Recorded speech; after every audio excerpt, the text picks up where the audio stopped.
Thank you, Game Sam, Maker. Game Maker sponsored this video. Holy shit. You can't say that during the ad read. You can't. You're right. My bad. We're keeping that in. Billy, nope, Billy, keep that in. So, hey, Sam, why are you excited? Why do you love and smile at Game Maker? Game Maker. Because I don't, me, not a game maker, can't really speak much on this. Right. No, I mean, Game Maker is actually the first program that I ever used to make games. And so it makes me very happy to see that they're still out there making stuff. I think it's one of the few game development programs that's not just designed to be accessible to beginners. Yeah, you were telling me about this. Yeah, it's designed with like a curve in mind. They have options to go from like visual block programming into typed code without like a boundary between those two things. Yeah, it's really cool. Yeah, it accommodates you. It seems it seems genuinely nice and intuitive. I don't make games, but now you can. Yes. Yeah, it's so it is free for non-commercial use. They let you export any project for free for anything that's not a console. Basically, they offer a one-time perpetual license for commercial use on those platforms. Download it. You can try it. You can game. You can make game in the link in the description if you want to make gaming with Game Maker to make gaming. Click it now. Hi guys, I'm Julian. Hello. Noodle. I make YouTube videos. I'm Sam. I make video games. And we're here with Ed. Ed, what are you? We're here with our friend Ed. Hi, my name's Ed. I'm a guest on this podcast because these guys were heavily involved in the production of my new video titled Dragon's Dogma 2 is Not What You Think It Is. And they wanted to poach me to talk about how much of a fucking nightmare that was. Yeah. Dude, it's so good to fucking finally have you on. Holy shit. Oh, yeah. It's been a long time coming. It's been a long time coming, that this first attempt of ours. It feels so cool. It feels so cool to be here. I just hope we don't have to screw anything up and then put this on the back burner. That would suck. Dude, that'd be so actually stupid and a giant waste of my time. Yeah, it would be insane if one of us said some insane shit right at the start that derailed the entire conversation for the following hours so hard. It would be crazy if my friends just put everything on me. It just blamed me for every wrong in this world. Hi, Ed. Hi. Hi, what's up, man? So fucking, we got you on, Ed, my friend, our friend, Ed. So we did. Because you recently fucking, you worked on that, the Dragon's Dogma video finally came out. Correct. You have been working on that for some time, no? For some time now, yeah. It was, I don't know if we've spoken for enough time that I can swear now. I don't know the... Who cares? Oh, okay. It was fucking annoying. I'm not gonna lie to you. There were some factors involved that obviously I'd rather not talk about, but... There aren't... with most situations, factors are involved. Yeah. I don't blame you. We might as well just start at the beginning, right? Like whenever you decided to take this on, because the entire journey really is just... That's what I was going to mention, is, when people such as we, and by we I mean you and I, not Sam. Sam does Sam does this thing that I would classify... He LARPs as YouTubers sometimes. Oh, no, not even. I just qualify like everything that isn't what we do as like adulting and stupid. So like Sam... adulting. Dude, you're going to get so many upvotes. Yeah. This guy calls them upvotes. Whatever.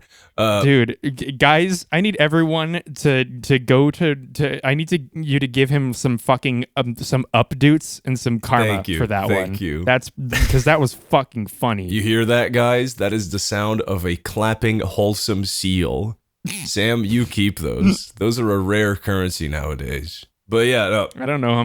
They were taken off the market a while ago. You know when people such as you and I, Julian, where a lot of the work that we do is very based on video games. Yours is sometimes based on the industry, which, by the way, whatever, who cares? You get paid or you don't. That's life. Sometimes you lose your job. But are you gonna fucking cry about it? Yeah, like fucking the local fisherman lost his job to fucking a little robot guy that goes in the water and grabs the fish for me. Like, am I gonna make a whole fucking 2-hour video sob story about that guy? No, I'm gonna eat my fish and shut the fuck up. No, I'm gonna make a 2-hour-long video about how fucking awesome that robot looks. I'm gonna DoorDash that fish. I'm gonna yell at the DoorDash guy.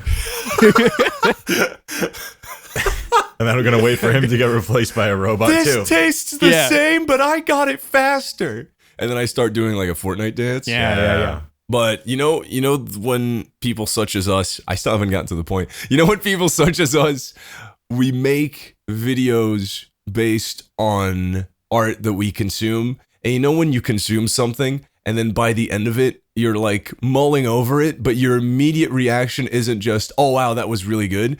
Your immediate reaction is, this is gonna be so much fucking work. The way I like to think of it is that sometimes I will consume media, and by the end, if I realize that it's project material, I look at it as the project getting ready to consume me. Yes. You know what I mean? That is exactly that. And that is something that I haven't felt for a while because for context, I also made a video on the first game, and that was solely because a guy kept talking about it, and I wanted to prove him wrong because the game looked like shit. And then the game was shit for the first 70% of it, and I went, "You're fucking stupid. This is dog shit." And then I finished it, and I went, "Wow, that was really cool. If this gets a sequel, it might be really, really good." Because there's, it's the classic example of a game that was made on a very like tight leash, and you can just like see the unfinished strands of potential. You can see the compromise. Yeah. I refer to things like that as museums of compromise. Everywhere you look, you're looking at what the concessions people had to make. That is a very good term for that. As opposed to good art, which is never compromised on. Yeah, like Megalopolis,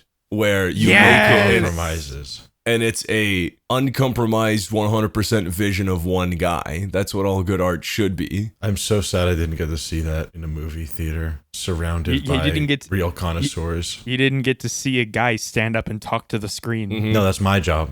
Oh, He's behind you. Run away. I wanted to watch it so I could start arguing with that guy. Yeah, the guy in the audience. audience. Just really put him on the back foot.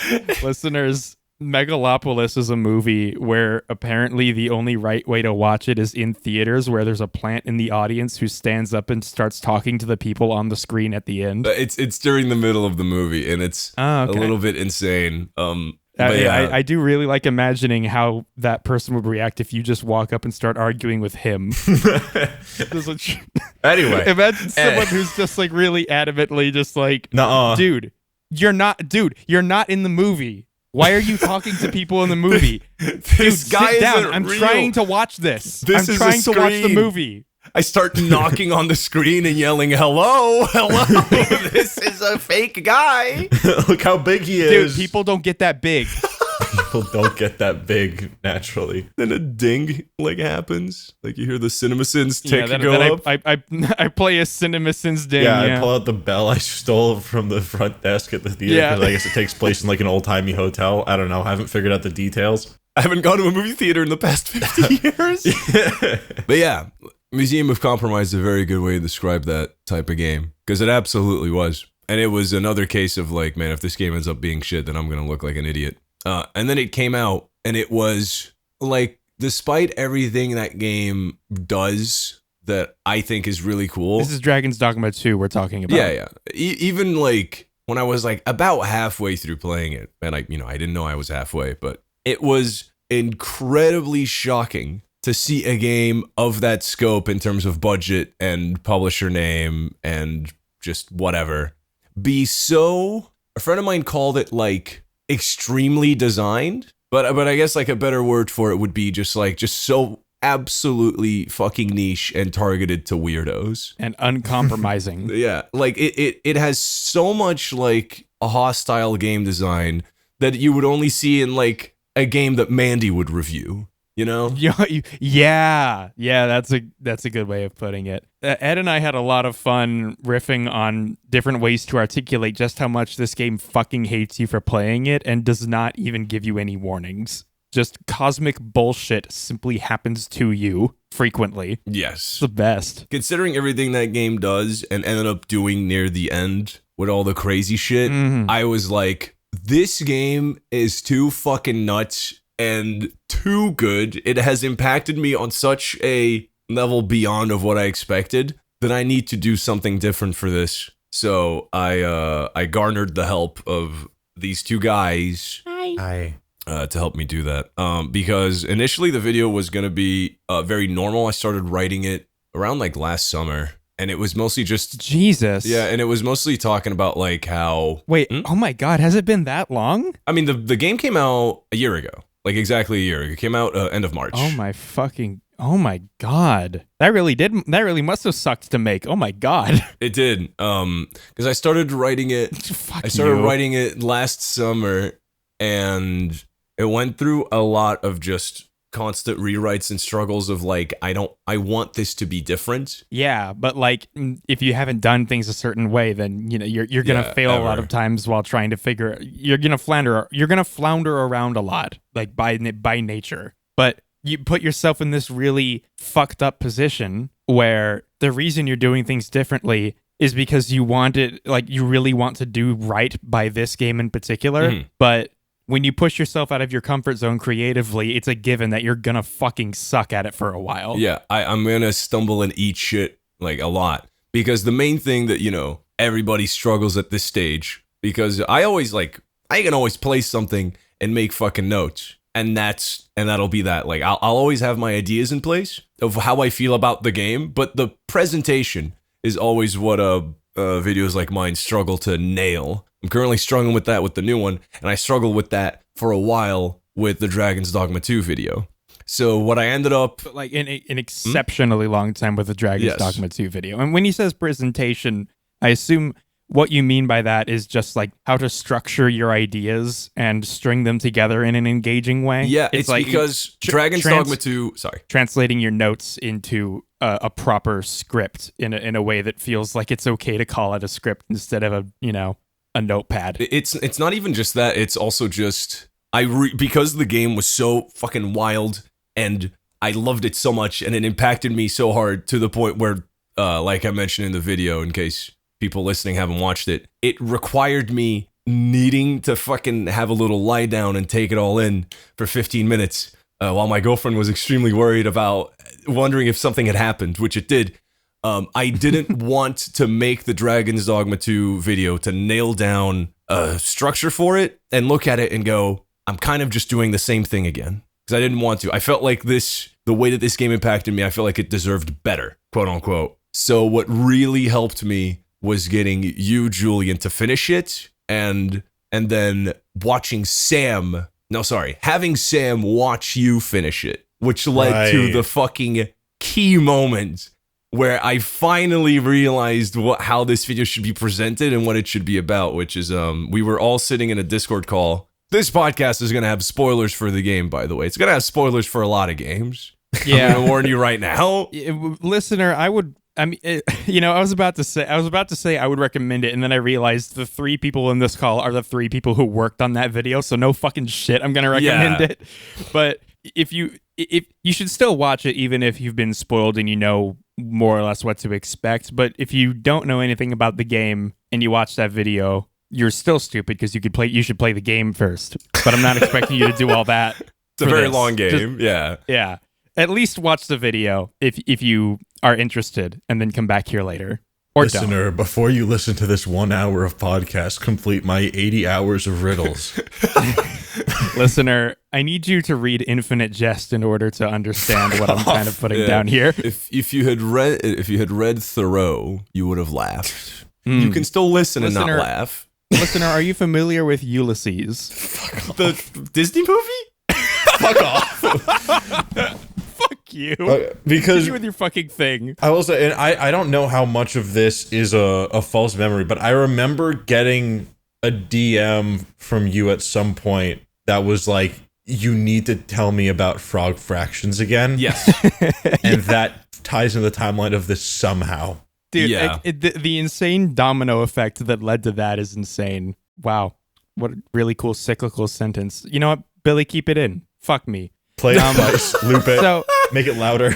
Ed, what was your recollection of this awesome Discord call? So, I mean, from my understanding, I am still very, very conscious of how it all went down, because even after Sam gave me this future epiphany, it took me a while to register, like, oh, I already have the answer for how I'm going to structure this. Right, but for any of that to happen, us three had to be in a Discord call watching me bang my head against a brick wall. Yes. So the way that game's ending works is that the game presents you with an ending that you can just close the book on and say that was the video game. Or if you can think outside the box, and by outside the box is if you can think like a total fucking sicko freak like Itsuno, and if you have any recollection of the elements that led to the ending of the first game, you can sort of break the way that the second game is quote unquote supposed to end and access the back half of the game, which dubs itself Dragon's Dogma 2. And the thing is, the game lets you infinitely attempt this without telling you that there is something on the other end of that tunnel. Yeah. Yeah, the best way the game says it is it's so intentionally obtuse but vaguely leading in the way it messages to you. It essentially is just like, are you not satisfied? Play it again. Then you'll realize that you're actually happy. Keep gambling, Arisen. Yeah, and then you just play the boss battle again, and you can just do that forever until you figure out the one fucking thing that would change this.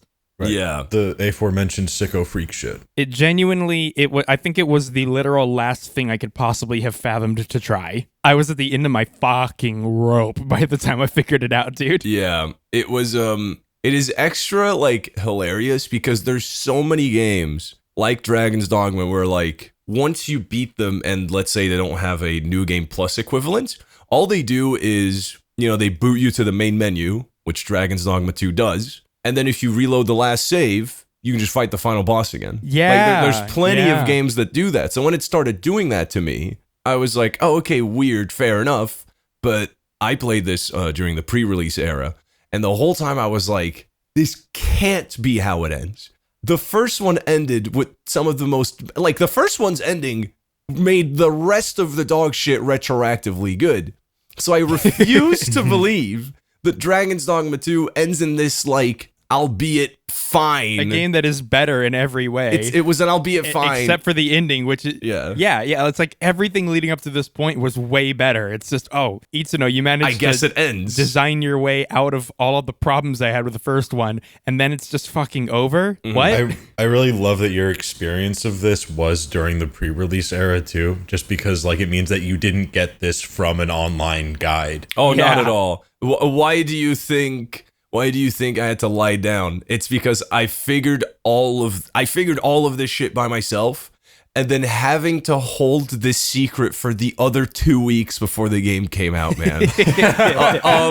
And even then, when it came out, the discourse is not exactly what you were hoping it would be regarding this game. Oh yeah, but we're not gonna fucking touch that. Yeah. Please God, no. But yeah, so I had that whole like era in the pre-release period where I had zero warning of what awaited me. All it was just a gut feeling of this can't be how it ends. This is fine. If it is how it ends, the game was still good. It just completely, like, it's not even a peters out towards the end. It's just the game just kind of stops. Yeah. Like, I cannot overstate how much the way that the quote-unquote unintended ending in the second game is the way that I presented it in my video, where you beat the boss, fade to black, instant credits, everything gets resolved immediately, and you did it, good job, here's your birthday cake. And you just stand there and you go, the game quite literally lets you just stand there. Yeah. No, it does. And yeah, hitting that stuff outside of like the internet and whatnot and any sort of hint. Because one of the worst things that people do with games like this is when they tell you like, oh man, it's so good. The ending is so crazy, man. That twist was crazy. People did that to me with MGS5, and it just made me like, I don't know. I'm a bit of a bitch when it comes to spoilers, and when I'm aware that there's going to be a twist at the end of something, I will already inherently just go at it in a combative stance. I don't know. I think that's just my brain being built weird. But then when the twist in MGS5 turned out to also be fucking stupid, that certainly didn't help my my retroactive feelings on that game. But regardless, glad we're on the same page there. My experience of watching Julian go through the exact same motions that I did. Was we were sitting in a Discord call, me, Julian, and Sam, and the whole time that Julian is trying to solve this puzzle, I'm messaging Sam and telling them exactly what Julian needs to do, but I'm not telling Sam what it leads to. Right. Yeah. I remember this. And I'm just sitting here and I'm like quietly laughing, and Sam is like asking me, like, every time that Julian fucks it up, Sam sends me another DM of like, does he have to do this, this, and this? And I'm like, no. And by like attempt number 4 or 5, I was so mad. Yes. I was so mad. By attempt number 4 or 5, I got really good at killing the boss really quick, though. I'll say that. By attempt number 4 or 5. Oh, sorry, Sam. No, I was just gonna say, like, I remember at one point Julian like skated over the item in his inventory that he needed. Yeah, and you heard me go to use, and I. Yeah, it was like.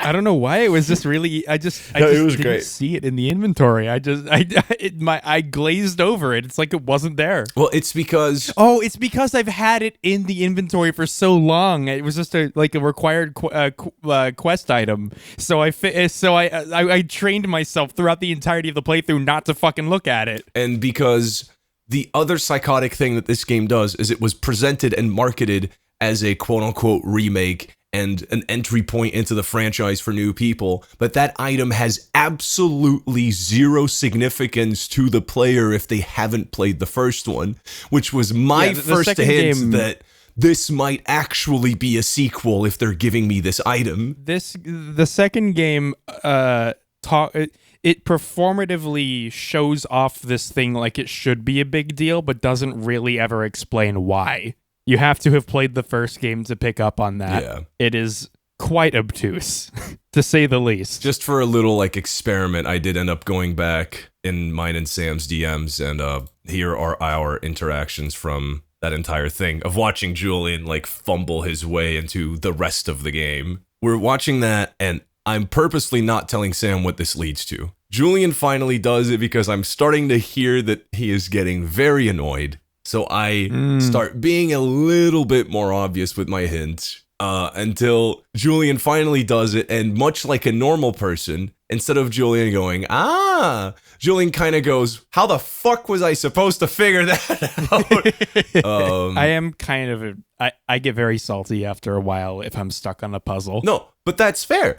There is no fucking chance that you were gonna figure that out, which is so emblematic of how kind of perfect that puzzle is. Where outside of just Googling it, the only way that you'd be able to figure out that there even is something extra here, that the ending just isn't disappointing, is if you play the first game. If I had only played the second one, I would have never doubted in my mind, shadow of a doubt, that this is how the game ends. But only because I played the first one and I know how fucking nuts it gets at the end, that I was like, there's gotta be something. There is no way that the second game is the completed version of his creative vision, and it just stops. So you figured it out. Yeah, you but me just figure to it out. conclude, Everyone reacts. Just to conclude this little train of thought, there's so many aspects of that ending that I find brilliant, but the funniest one is Itsuno telling everyone this is Itsuno being the game's director. Yes, Itsuno, the game director, telling everyone, hey, this is a remake. You don't need to play the first one, whatever. And then you play the fucking game, and if you haven't played the first one, Itsuno is basically telling you to eat shit. It's hilarious. It's so funny. That is sure what it felt like. You don't get the latter half of the game if you didn't play my thing that I made 12 years ago. And just to be like super clear, it's not just because ending a first game was so crazy and this is muted by comparison. It's also because that specific item is calling back to the first game in a way that isn't talked about in this one. Not at all. Exactly. Yeah. It's incredibly funny. It just goes completely it's fucking hilarious. How the game was marketed. That's the thing. Everything about this game is like that. It is really funny, just not to the guy playing. Yeah, it's funny at the player's expense. The jokes are always at the player's expense. Yeah. So Julian reaches that thing, and then the big cutscene happens, and I give them like a brief overview of what just happened because a lot of it ties back into the first game. And the overview that I end up telling them is that, like, especially after the title drop, is that, this ties into the whole thing of the cycle and whatever the fuck. And now what they've done in the sequel is they've utilize the medium of video games to tie into the concept of the cycle in a meta way where like, oh, you've broken the cycle of playing the first game over and over. Now it's actually the sequel. The game hides the actual fucking video game after 80 hours of actually just playing the first game again. And Julian was still a little bit mad over the puzzle, and Sam, on the other hand, was a little bit taken aback over what just happened. Just to explain that in a more straightforward way, I think one thing we haven't brought up is that, like, when you say that this game was marketed, Dragon's Dogma 2 was marketed as a remake, that's down to the title screen just saying Dragon's Dogma on it with no 2. Yeah. What happens is the ending boss battle traps you in a loop that, unless you remember some shit from the first game, you will never figure out how to break. If you figure out how to break it with information from the first game, it gives you an 80 hours in title card drop saying, okay, now you're playing Dragon's Dogma 2. Fuck you. It was a sequel this whole time.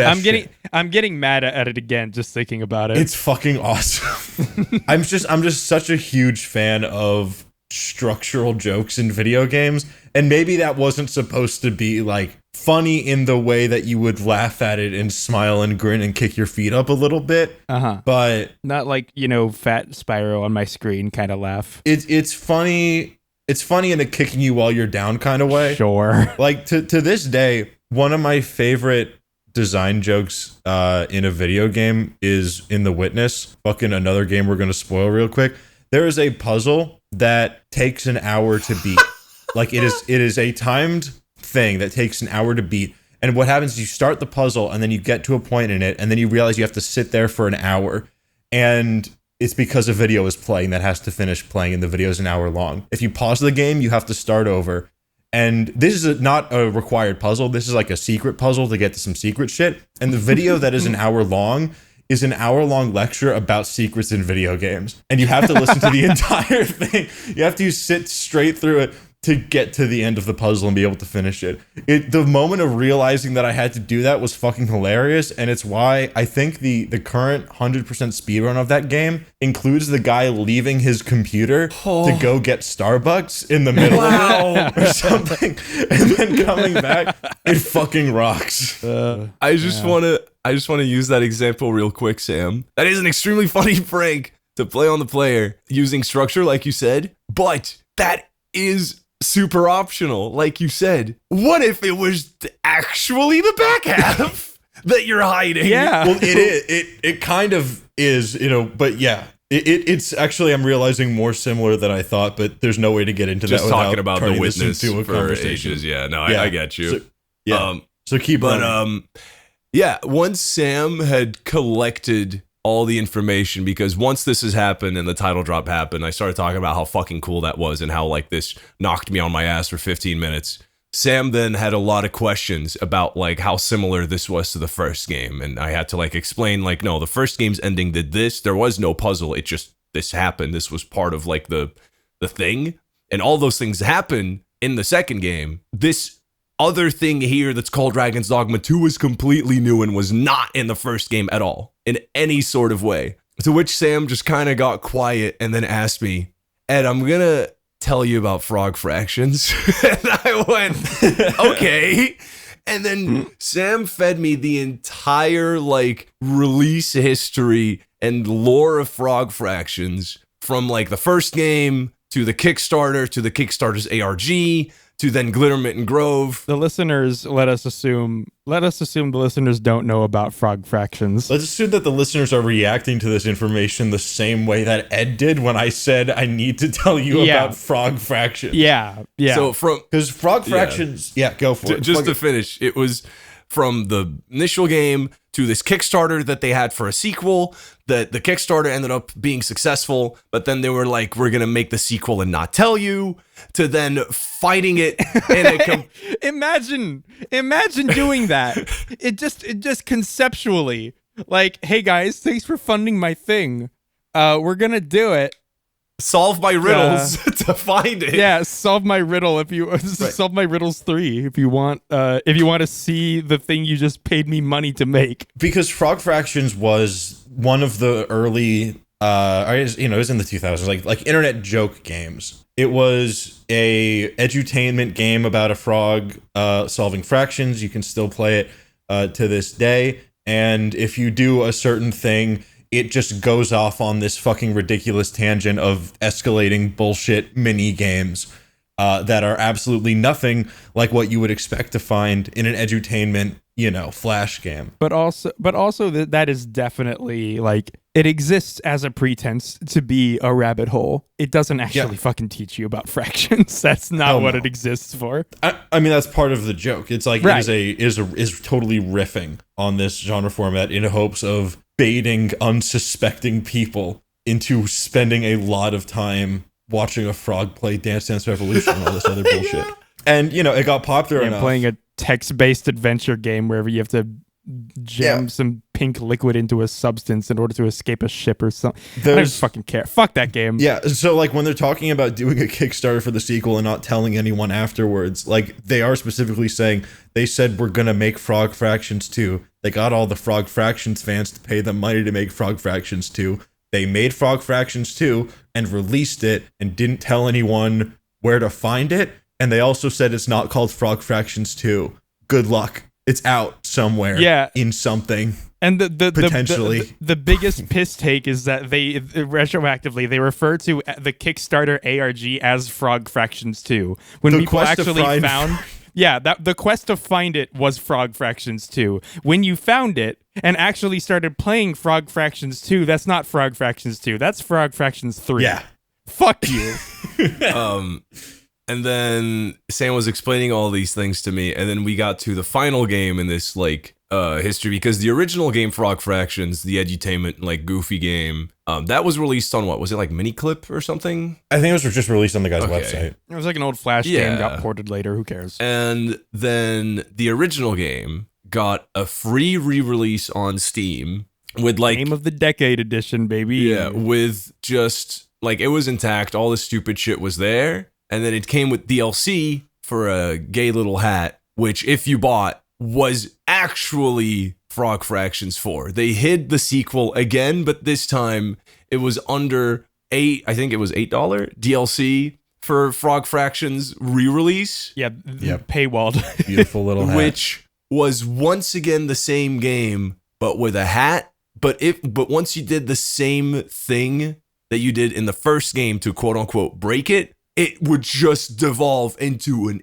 even more absurd collection of bullshit that I did. Is starting to sound scarily familiar. I didn't know about this part. I can see why Sam made the connection now. It is genuinely the Dragon's Dogma 2 twist. Wow. Because Fuck these people. the reason that Sam started telling me this is because I was telling them the game did this, and I can't think of any other examples of a game that does this. There's examples of games that do meta remakes, like the new Final Fantasies.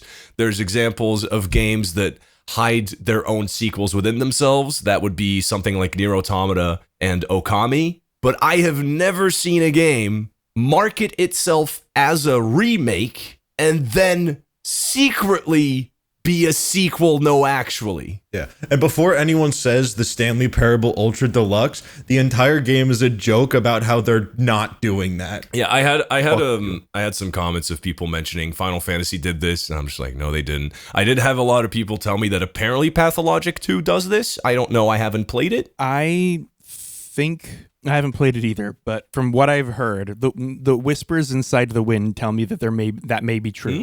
Yeah. Okay. And there may be other games that do this. It's just very rare to do it in a way that is this specific and cool. And whenever it happens, it's awesome. And very funny that the only example any of us had on hand was Frog fucking Fractions. And it once again supports the thing that I was presenting as, understand how not normal this is, which is Pathologic 2 is another game that's made for $20. Right. When Stanley Parable Ultra Deluxe is another one that's same with Frog Fractions, made by mostly one dude. While Dragon's Dogma 2 is coming out of maybe top 3 biggest publishers in the world right now, and this sort of shit should not normally be greenlit. Yeah. How the fuck do you present this to people who have money and go, no, trust me, guys. Walling a bunch of the game behind the most cryptic bullshit in the world that we're actively marketing against is a great idea. Money now, please. To be fair, it's not actually half the game. I know. Structurally, it can almost be viewed as an epilogue. Yeah. Although that's definitely not what it's trying to do. But even so, that is a fuckload of work to design in such a way that most people, by your own design, will never play and maybe never even know existed. Yeah. It's very, very hard to justify that economically, to Ed's point. Normally when you're trying to pitch spending a lot of effort on some shit, the first question that you ask is like, well, what is the value that this is going to present to most of the players playing our game? And if you're saying most people, not only will most people never see this, they'll never even know that it is there to be seen. Yeah. That's not an easy sell. I can't really imagine putting myself in that position. The only way I could really think of pulling that off in most cases is to like have secretly already done it so that it's like of no cost to the other people on the team. But that's not what happened here. This was, yeah. You know, it's funny you say that, Sam, because I can put myself in those shoes. Because, quick little tangent, back when I made a video on MGS, specifically MGS5. MGS5 is notorious for being a game with a lot of cut content, especially in that there's allegedly an entire third of the game that was chopped off like months before release. Yeah. So thematically, it very much feels that way. Once you hit a certain point, the game stops feeling like the game is finished. Yeah, it's crazy. So I was working on that thing, and I always make my videos in like a 3-chapter structure. And by the time I finished the segment on MGS5, I looked at it and I went, wouldn't it be really funny if I took this finished video and I chopped off the final third? You're such an asshole. And I did. And the moment I made that decision, I chopped it off and deleted any trace of it.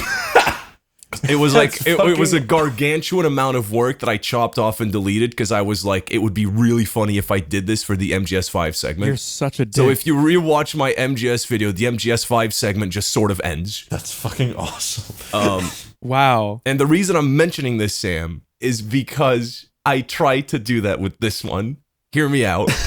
So, I do remember this. Yeah, I did not tell Sam, Julian. Relax. I did not tell Sam on purpose for this moment. So, so that happens, and Sam gives me the lore of frog fractions, and then the machines that form the wires in my head started turning of like, first of all, I need to play these games. And then I did play these games, and I hated them. Oh my God, did I hate them. They were so fucking annoying that it delayed. This is such a test of your patience. They delayed production of this video for I think at least 2 weeks because I needed days of breaks from playing these, and I was putting them off for so long because I was like, these games. Yeah, Julian put it best. They are Herculean tests of your patience. I loved watching you endure fraud fractions. Ed, you could make the argument that it's a bit like Dragon's Dogma 2. It absolutely is. The joke is at the player's expense. I felt that. The more I played it, the more I was like, Sam is right. I need to finish these because these might be the perfect analogy.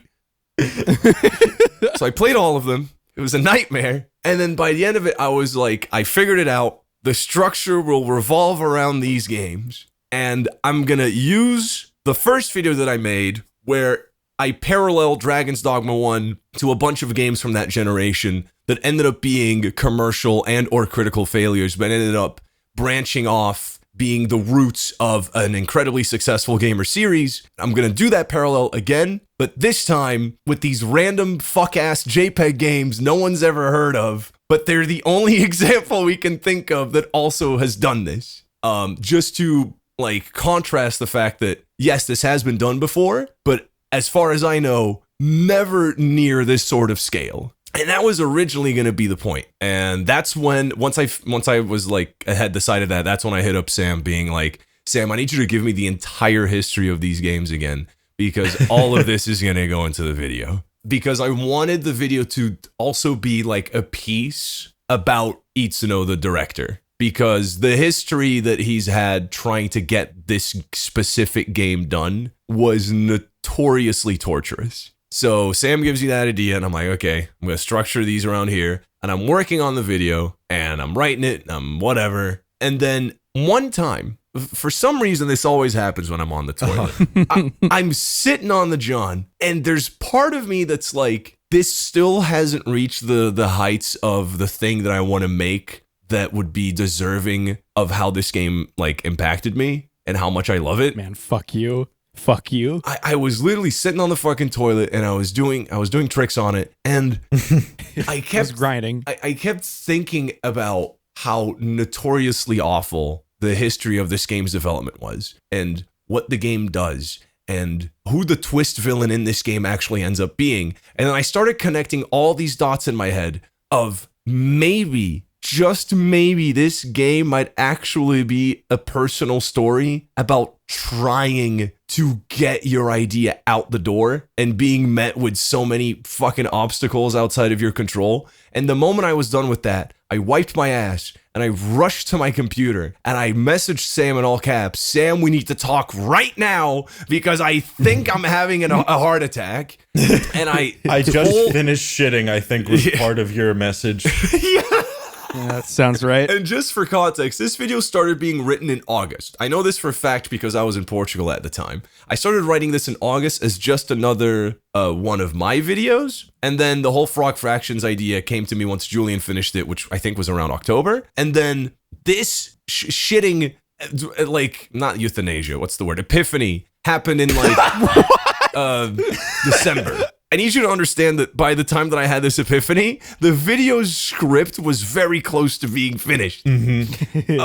So when I had this epiphany about this game being about a personal journey of the director, I was really scared because I was telling all of this to Sam. And in the back of my head, I'm like, oh God, if this isn't like the ramblings of a madman, and Sam actually tells me that this has some grounds and I should look into it and explore this approach, that's going to be so much fucking work. That's going to be so much Boy, fucking could I relate work. to that. Dude, with Sam specifically. I'm the last person you should have talked to in that moment. That's what I was going to say. I've learned not to go to Sam if I want to scope a script down. No, but that it ended up being so cool though. It's not. See? Right, but See? but that's the thing is he'll agree with you. See, I'm not. I help. I help people down the road on which they already walk. All right. I don't stop people. I just help them along. All right. What's that guy who musicians go to whenever they need to like figure their shit out, and then they go to him and then they like make better music? No. Oh, right. Anyway, Sam, what were you saying? Sorry, Ed, what were you saying? No, I mean, to me, Sam is like the ancient master that I go to who calls me young grasshopper and tells me that, like, no, the path I travel does not need to be led by me. You've already traveled that path. You need merely, think about it and do it. That's weird. Because when I go to him, he calls me like old cracker. So that's interesting. No, I'm thinking about him the way I think about what's the turtle from the Kung Fu, Master Oogway. Yeah. I think about Sam in a Master Oogway sort of way. Yeah, except he's why white are these instead. Why are you guys both implying that I'm racist? It's just like, I don't know, like mine and Julian analogies were cool. Like, Sam, maybe if you stopped saying behind closed doors, please call me Master Oogway, I wouldn't be implying that. Right, and I'm like doing the accent. Yeah. Master Oogway doesn't have an accent. You keep asking everybody, if there's any way to like grow your mustache in that like Oogway kind of way. I hate both of you. He doesn't have a mustache. That's the turtle. I hate both of you so much. Who are you talking Turtle about? doesn't have a fucking mustache. Yeah, it doesn't. Why are you talking about mustaches? Never speak to me again after this call. I gotta double check what Master What were you Oogway saying, looks Ed? like. No, he does. He has like the wise old. No, master you're mustache. thinking he about fucking doesn't. Master Shifu. You fucking. Oh, I am. I'm thinking of fucking. I Shifu. talked to Master Shifu in VR chat for a full hour once. All right, I know. This is Oogway. Oh right, yeah. Oogway is the old turtle fuck who dies in the middle of the first movie. Yeah. Spoilers. This is my Sam. This podcast also contains spoilers for Kung Fu Panda. Now, I guess. Anyway, obviously Sam is a horrific enabler and tells me this is a great idea and I should explore this. But in the back of my head, I'm like, I do not have the time or patience to completely rework the structure. So what I ended up doing was we ended up deciding that it would be better if it would just be like as a very, very long side note at the end. And I communicate through the way that the video was presented that this was a thing that only came to me many moons into this video's production. Yeah. I think this is like the same kind of thing on the podcast that I did to Julian about the Halo Infinite video, where it's just like, oh, what if the video structure reflected / was about your journey making it, and that was like useful for the point you wanted to make. Smiles. Yeah. And that's what Master Oogway. That's my Master Oogway impression. Yeah. He doesn't have one. I don't understand what part of You're not doing the accent. No. Yes, he does. Shinju Anyway. doesn't have an accent. Oogway does. Can this be the next hour of the podcast? it's just... Guys, I really think that Kung Fu Panda would be better if Jack Black also did the accent. Sucks, dude. Where was I? I hate you, Julian. Where was I? You were talking about how you had the realization. The structure and having this reflect the video's pre-production, I guess, if you could call it. Because fun fact, the whole bit with that ended up being about Itsuno near the end of the video, well, the entire last third, that was all recorded before everything else. Because at that point, I was very deep into production, and I had not, I was going to say groomed myself, but you know what I mean. I had not, cut my hair or shaved in quite some time. So I looked like dog shit.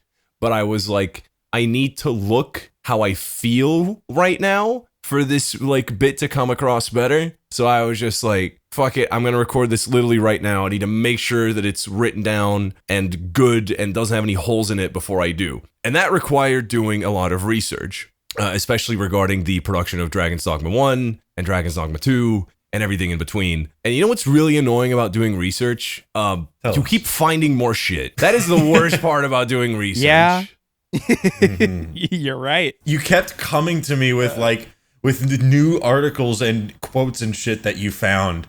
And the worst part is that they all made the video better. Yeah. It was always worth it. There are still so many... Oh, sorry. But I was just going to say, there's a part to this that, as you alluded to earlier, you waited until the podcast you didn't tell Sam about. No, I know. That you had planned to do here. But just to mention that all of that ended up requiring tons and tons of research to the point where even when I was still working on it, I would be just during post-production now, I would be like, I need to double check that this is true. And in my attempt to double check it, not only would I find that yes, it is true, but there are still things that, but besides the fact that the video has two side notes, one regarding how the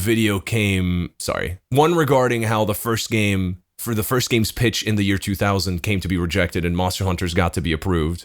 And I found out the whole connection with the Tsujimoto family, which is hilarious. And then the other side being finding, downloading the soundtrack and seeing what that credit song is called. Again, hilarious. There's still three more things. Maddening is the word I would use. There's still three more things that I found that I didn't get to work into the video. So if there's viewers of the video that are listening now, I'm going to rattle them off real quick. One, found out that Itsuno, people always say that oh yeah, Itsuno didn't want to work on fucking Devil May Cry 2, but then he saved the franchise and then fell back in love with it. Not what happened. He wanted to be done with Devil May Cry at 3. And then he wanted to work on other shit, but Devil May Cry 3 came out right at the tail end of the PS2 generation. And then Capcom was like, oh, you want to move on? That's too bad, because we're going to make a fourth one with or without you. And it's going to be for the 360. And because it's new hardware, we'd really like if somebody who knows the series took the helm. And by we'd really like you to, they were like, yeah, you're going to direct it again. Itsuno was, again, very candid. He's a very candid man, by the way. Very candid about the fact that, I didn't want to make that fucking game either. but somehow that information was lost to time. I had no idea. The other one was that second fun fact, after the initial pitch from 2000 got rejected, Itsuno mentioned pitch for Dragon's Dogma, or yeah, in 2000 that would be Dragon's Dogma 1. After that initial pitch was rejected, he was then, I mentioned in the video, he was then forced, keyword forced, to be the director of Devil May Cry 2 and try to salvage that project. It was not going well at the time. It was not. And what I didn't mention in the video, because I found out way later, was that he was planning a personal vacation at the time, which Capcom forced him to cancel. A vacation to a place called Machu Picchu. Now, dear listener / viewer, if you know what Machu Picchu looks like, the dots might connect in your head that this personal vacation may have been to do location visits over what Dragon's Dogma was going to look like. Because I ain't going to lie to you, brother, Machu Picchu really looks like a lot of the map in Dragon's Dogma 1, and especially a lot of the map in Dragon's Dogma 2. So this man's pitch gets rejected, and then he's like, well, I guess I got a lot of free time now. Let me go to this fucking place just to start like scribbling ideas in case I get the opportunity to like make this pitch again. And then Capcom goes, ooh, about that. So yeah, there was a lot. And then I also found out that he directed Automodelista, which within that time span, that game ended up getting approved. So, you know, good for him. He did end up like having something to do. Crazy. It's just a shame that it proves that he is capable of directing a bad video game. But yeah, in terms of the research for that video, that was that. So it was very like, I'm not gonna lie, it was very taxing to work on that thing because I had never done something that required research before in my life. And it was the whole thing is an incredibly... Every book report just fucking winged it, dude. No, I mean like for YouTube, you know? Like something that you're putting out there for an audience to see, not just your fuck-ass philosophy teacher for them to go, yeah, whatever. You know? That will be like scrutinized in that way. Yeah. Yes. But I'm just saying, like, in terms of how it felt to work on this, and like having now talked about like how it was to work on this, how it felt was like incredibly like scary. I was constantly looking at this, and I was, even though I kept being told that it was good, because it was so different from everything that I had ever made, and so just like, especially because it turns into like a little bit Matt Patty by the end of it, I was so scared to put this out into the world. Because, like, I'm going to look like stupid bastard if people don't like this. I honestly, like, I was really, really impressed with every time that you showed me a version of the script with, like, how intuitively you mapped the way that you handle comedy onto, like, narrative structure when you were putting this whole thing together. You're very fucking good at that. Even when we were talking about the Bass Reeves video. Ed loves his callbacks, and Ed loves... to find ways to make jokes important to structure. So it happened to map very cleanly onto what he was doing. He does not give himself enough credit. The Dragon's Dogma video is a really rewarding one to watch a second time because of how well you tell jokes that breeze over but linger on just enough stuff that becomes really important later. It's a really, really satisfying video structurally. And even when we were talking about the Bass Reeves video and some of the really abstract and difficult shit I was trying to wrangle in the ending of like the last 10 minutes when I was assembling the dialogue and in what order it would play, you like immediately fucking got a lot of the shit that I wasn't saying but was doing in it. You're good at this. Yeah, Ed picked up on it faster than I did in a couple places, and I was the guy making the fucking majority of the video. Yeah, I could. No, but yeah. Anyway, so all that to say, fuck you. You're good at this. No, it's because I mean, first of all, thanks. You guys are so nice. But that's the reason why I spend so long agonizing over structure before I start doing anything. Like my order of making any of my videos is always I write down all my ideas in a big pile of word soup, and then I go, how am I gonna get these across? I need to get the structure down immediately. And the moment I have a structure that I'm happy with, I'll at least know that I'm not wasting my time. Because even if some stuff ends up being like not super well written, or if I'm like, the grammar is a bit off, I feel like structurally I always try to make something that people will want to watch again. So, but like in this case, because of the subject matter, it was incredibly fucking scary to make this and put this out there.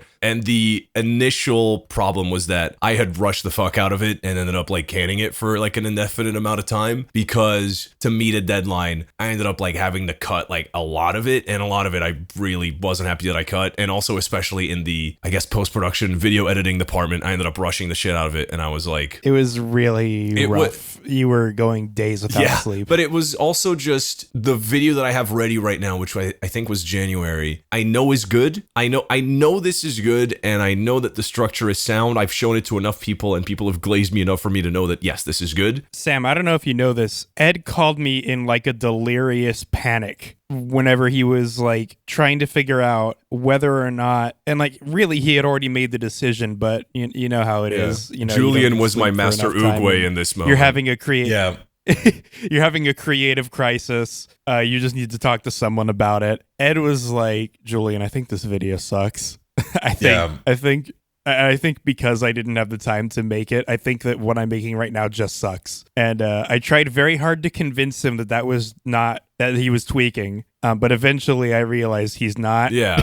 He's not. He just did not have the time to get this to the standard he wanted. Because the problem the was... version of the video that existed. Because the problem with that version of the video was that, yes, I did go out of my way to make something very different. But because I had completely rushed the post-production side of it, 90% of that video's quality was entirely within like its writing and its structure, to the point where if I release this right now, this straight up just doesn't feel like me anymore, like the way that it is. Yeah. So I personally do not like it. It just wasn't something that it's not something that you want to make. Well, not necessarily make, but it's not something that it's definitely not something that I wanted to release in that state. Like it is something that like, right. I know that if I have a couple more weeks, it'll turn out exactly how I want it to be. Now, here's the funny thing that I never told Sam. And I wasn't going to tell Julian. In fact, I'm kind of upset that I told Julian before we recorded this. I didn't know we were going to do something like this. And it ties back to that little MGS video tidbit that I mentioned earlier. So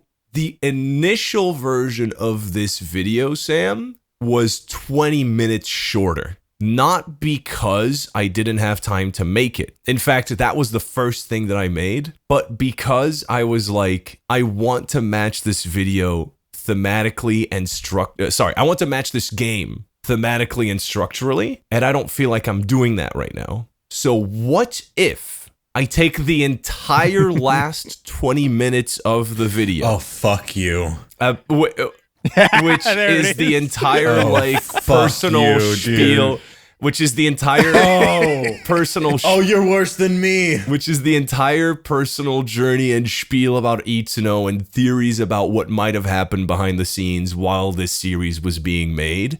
What if I cut that out and the video ends at the bit where I say that, Dragon's Dogma 2 is both a remake and a sequel of itself, etc., etc. The video ends there, and it ends suddenly, and the ending sucks. And then I take those last 20 minutes and I release them on a random fucking burner channel, and I leave hints. Yep. And I leave hints throughout the video. Yep.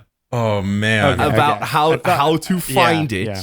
That you would only ever find those hints if you had watched my first Dragon's Dogma video. Holy fuck, dude. You're such a piece of shit. Fuck. I didn't know that part. And the video, I wanted you to say those exact words in that exact order, and you did, and I'm so fucking happy right now. And the video wouldn't even be called Dragon's Dogma 2 is not what you think it is, blah, blah, blah, whatever. Right. You were just going to call it How to Dragon's Dogma? The video that I would release on a burner channel would just be called The True Ending, and that's it. Yeah. And it would have have a black thumbnail. Yeah. That would be so incredible for 5 people. Exactly.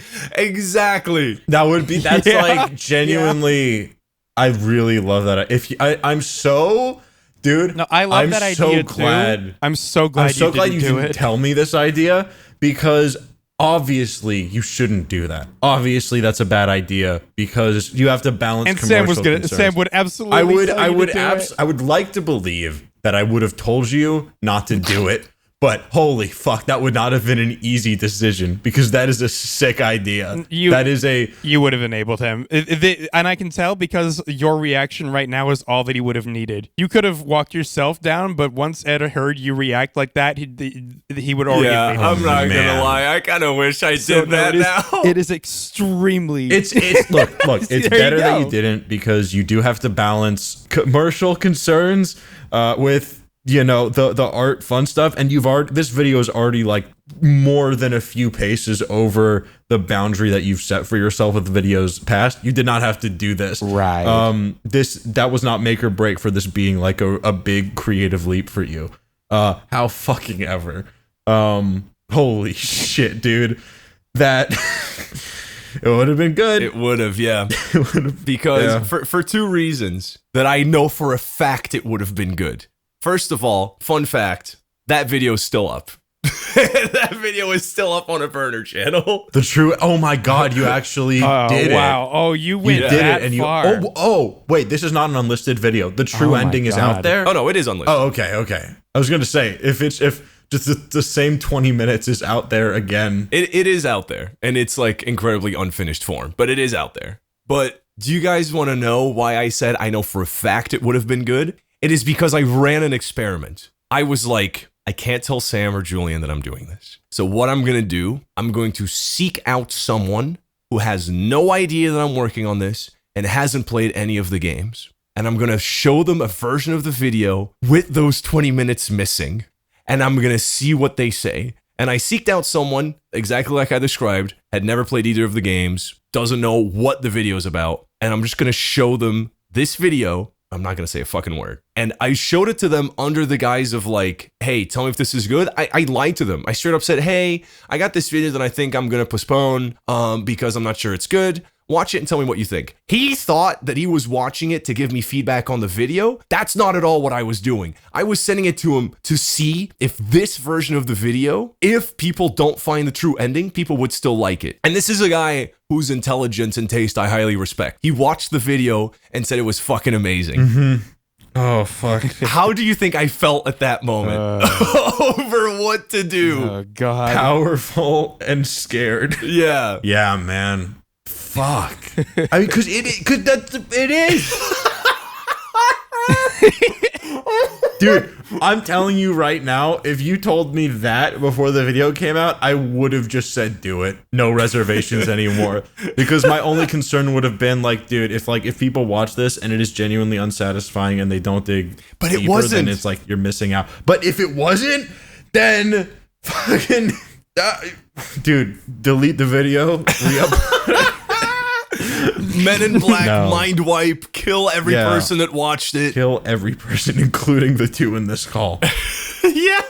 Ed, do not go to Sam ever whenever again. You have a cool idea. No. Just don't do it. So don't do it. But yeah, that was the secret thing, because I did it for the MGS5 video and I really loved that I did that. And I was looking at this and I was going, this would also circumvent the bits that I'm scared of releasing, because a lot of the really sensitive stuff and the stuff that required a shitload of research and might have like holes in, it's all there. Yeah. So I was like, okay, well, never mind. Okay, now I'm actually like just really glad you didn't, because that's cowardice talking. Is. And it's really good that you put all that out there, because otherwise you still would have you would have had more room for doubt as to whether or not you pulled off the most risky part of the video. Yeah. And I think you did a good job of hedging that. It was stuff. good that it was good that you put that out there. You did a good job of hedging and guarding against the stuff that you couldn't know because of your position as a YouTuber, which is a lot more than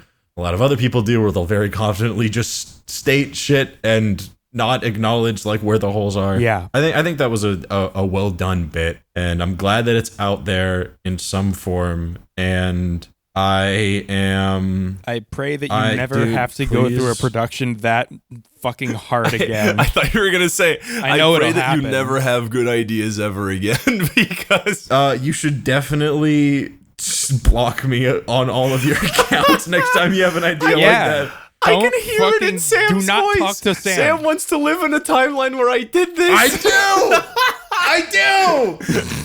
Is that a crime? Is it a crime to like have wanted that? I've wanted that. Dude, That's yeah. dude. I don't know. Listen. This just flipped now. All right. I'm coming to you with all my worst ideas now, Ed, because.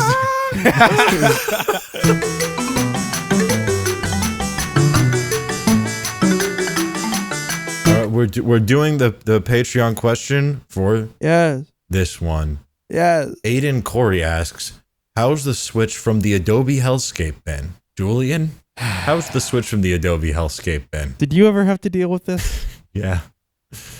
Yeah. How was it for you? It depends. Presumably you weren't quite as entrenched as I was. I don't think I was as stuck in it because a lot of my work has been not in video lately. So I wasn't like a Photoshop, Adobe Animate, Premiere Pro, Audition, fucking all 5 rings type guy. So I was able to kind of Literally- get away with. Literally everything that I did was through Adobe. Well, where are you at now? Because you were very optimistic at one point in time. No, I mean, it's been good for the most part. Yeah. I stopped using Photoshop and started using Affinity Photo. I stopped using Adobe Animate and switched to Clip Studio. I stopped using Premiere and After Effects and Audition, and all of those are covered by DaVinci Resolve. And there isn't. I don't really miss it. There's, if anything, there's a lot of stuff that these other tools can do that the others can't. Like the one exception is Photoshop. Photoshop's just, it's pretty good, but like nothing I can't get done in other ways. Yeah. The problem as of late has just been that I'm really scared for DaVinci Resolve because I can see the slow enshittening. It's happening again, Yeah, we had a lot of problems when we were trying to work on the Bass Reeves video, especially towards the end. It was extraordinarily rough. Yeah, but I mean, like, even, post to that, it's like the new features that they've added, even the AI-driven ones, are like quite compelling, and there's a lot of use cases that I can see for a lot of what they're putting into this that, like... Are you talking about the, like... Especially for someone who does... Magic Mask thing, the, like, noise cancellation...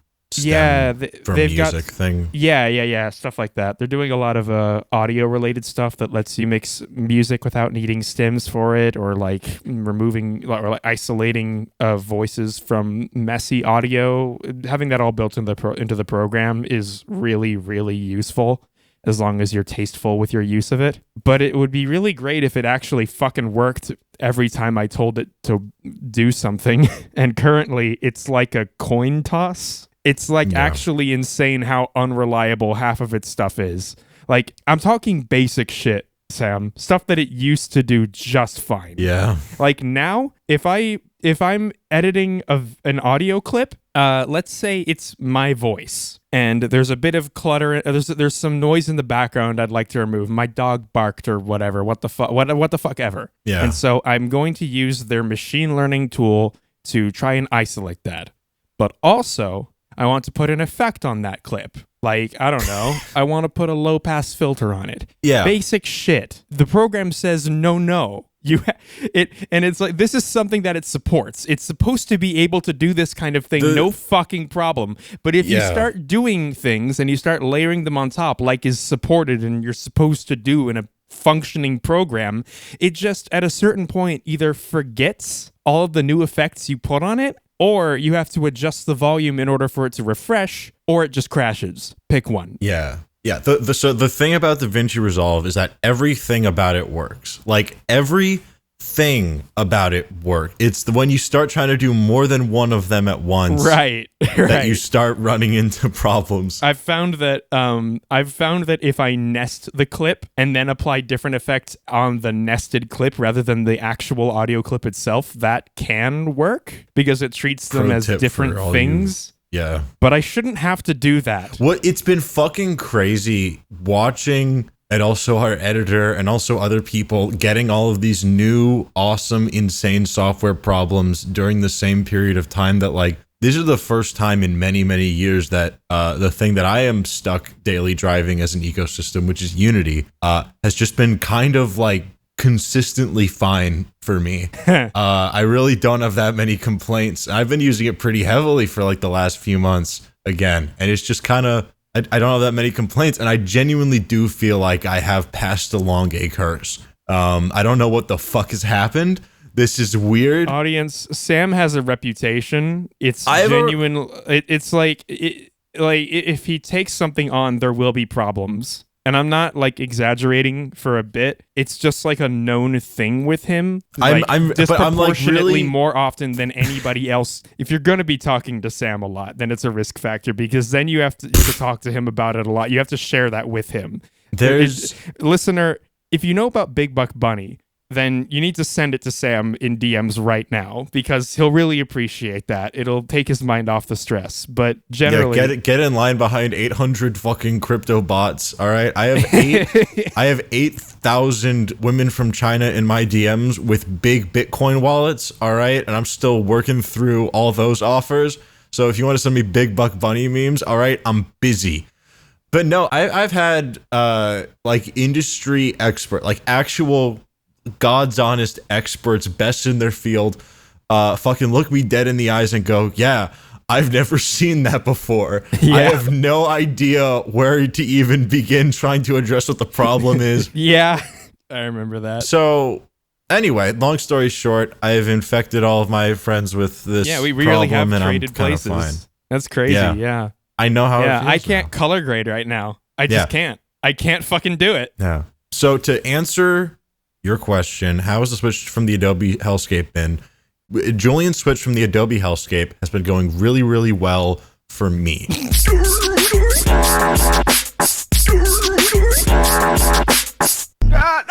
Hey, I just want to give a huge thank you to our $14 tier patrons without whom we could not be doing this. Drew McIntosh, EXE Bill, Chulump the Big Money Wizard, Samuel Danver Platt, Leon Kaiva, Holly Buxa, Wormy, TJ, Lucky the Proto, Combustible Mon, Denji, Witty the Entertainer, Never Dreams, Nessie, Hoofed Ear, and Cosmo. Thank you so much for supporting the show. It really means a lot.